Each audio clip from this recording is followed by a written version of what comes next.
যাদের যাদের নাম কাটা গেছে তারা যদি কেউ পায় তাহলে তো তাদের পাওয়ার কথা নয়। আমি একজন ভারতবর্ষের সাধারণ নাগরিক, আমাকে কেন এসআইআর এর নামে আমার প্রতি এত অত্যাচার করা হলো, স্যান্ডউইচ করা হলো? যাদের যাদের নাম কাটা গেছে তারা যদি কেউ পায় তাহলে তো তাদের পাওয়ার কথা নয়।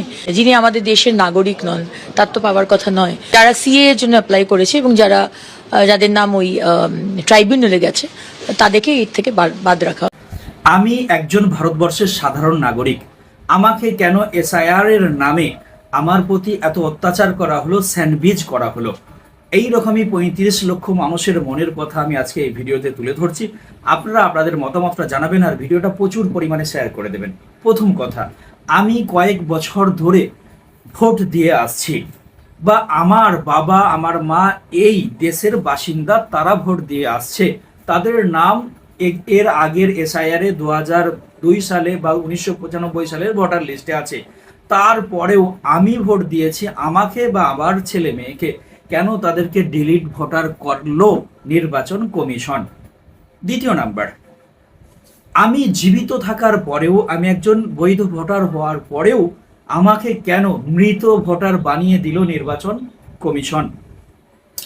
আমার সমস্ত কাগজপত্র ঠিক থাকার পরেও আমাকে কেন ডিলিটেড ভোটার বানিয়ে দিল নির্বাচন কমিশন? আমার সমস্ত কাগজ আছে, হয় পদবিতে নাই কয়েকটি অক্ষরে বা স্পেলিংয়ে মিস্টেক রয়েছে, তার জন্য আমাকে কেন এই রকম ডিলিট ভোটার করে দিল নির্বাচন কমিশন? আমাকে ডিলিট ভোটার লিস্টে ফেলে রেখে আমার ভোটাধিকার কেড়ে নিল নির্বাচন কমিশন।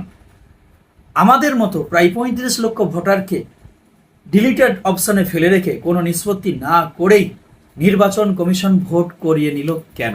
ডিলিট ভোটারদের ট্রাইব্যুনালে নিষ্পত্তি না করেই আমাকে বেনাগরিক বানিয়ে দেওয়ার পথটা সহজ করে দিল কেন নির্বাচন কমিশন? আবার আজকে শুনছি ডিলিট ভোটারদের নাকি, ট্রাইব্যুনালে থাকা অ্যাডজুডিকেশনের ভোটারদের নাকি সরকারি কোনো প্রকল্প দেওয়া যাবে না, সেটা বন্ধ করে দিল। তাহলে আমাদেরকে এই অবস্থায় ফেললো কেন নির্বাচন কমিশন? আমি একজন সাধারণ নাগরিক হয়ে আমার ভুলটা কোথায়? আপনারা কমেন্ট বক্সে জানান আর ভিডিওটা শেয়ার করে প্রচুর পরিমাণে ছড়িয়ে দেন।